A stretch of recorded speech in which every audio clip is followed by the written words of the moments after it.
My name is Zaina Shams. I'm 18 years old and I'm from Kuwait. I'll be talking to you about my artworks. These are only 5 of a larger body of works that I have created. They mainly involve sex trafficking and poverty.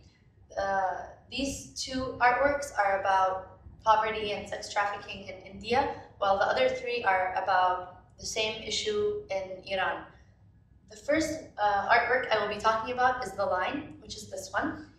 It is about basically a line that exists in India in which girls stand wearing anklets, and they stomp their feet in order to get men's attention.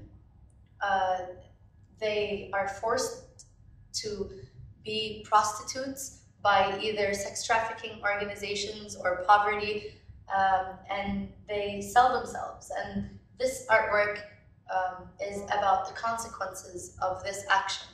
I focused on the contrast of poverty and richness. The richness in the Indian culture and the poverty of their situation and lifestyle. That's why on the top part I have spray painted gold as the background, and I outlined the figures of the girls in black ink with very gestural, very rough, hard, wild lines to emphasize the horrendous reality that they live in, the struggle, the ugliness of their day-to-day life and what they're doing. On the bottom, in contrast to the top, I have all the culture, the rich dyes of India, the colors of India, the tiger, the elephants, the cloth, the spices. This is all their culture that's being dragged down from their bodies. It's dripping away. Their life, their actions. Prostitution is simply draining out all that they are and what they stand for, and their culture and their ethnicity and the richness of their past. This long chain that's also dripping down with the pastel colors that I have roughly added on the papers represent the anklets that the girls wear.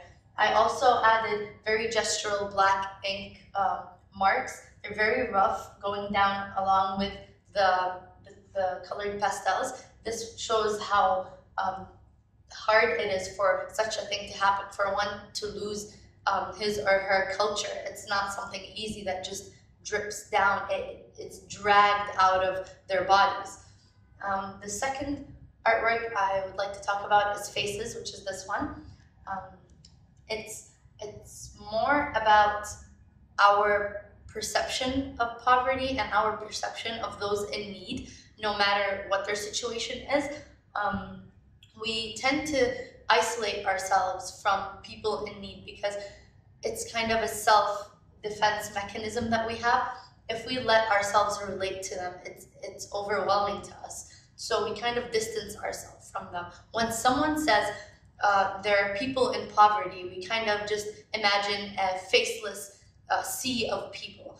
But what we have to realize is that each individual, each person living in poverty has characteristics just like us. They have hobbies, they have likes and dislikes. And once we allow ourselves to realize and to take in that fact, we will discover that we can feel what they feel. And we feel this very human feeling of the need to help, the need to do something about it and stop the suffering.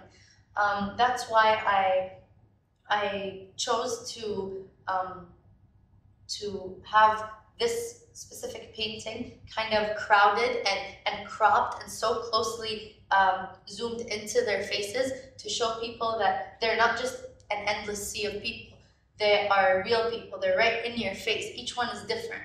I chose to have their features to be very similar, to relate to the concept of the way we see them, the way we perceive people in poverty. We see them all being the same. Also, in order to add some culture into the painting, I chose to exaggerate certain features and to draw it in a very classic old Indian style. the gems, the jewels that I have on some of the women's foreheads, they represent the culture. No matter how forgotten they are, no matter how poor they are, no matter how unjust their situation is, they wear their culture on them, on their bodies. They're proud of who they are, and no one can take that away from them. No hardship can take that away from them. The last three over there are about Iran. I will very briefly go over them. They're realistic portraits. The one in the bottom is about three boys. I kind of created a story in my head because I also wanted to emphasize that it's not only girls that are involved in sex trafficking and sex slavery, it's also young boys. And in certain areas, a lot of people are known to kidnap young boys and use them in the sex slavery business. These three boys have a look of shock and almost stupefied look in their eyes. They don't know what's happening. They don't know what's going on. It kind of amplifies the innocence in them, and that's the message I wanted to portray. This whole body of works, or this is a part of a larger body of works, but as a whole, I believe that it could raise awareness, educate, and do something that art is only able to do, which is tap into people's hearts, inspire people to make a change and make a difference. Thank you for watching.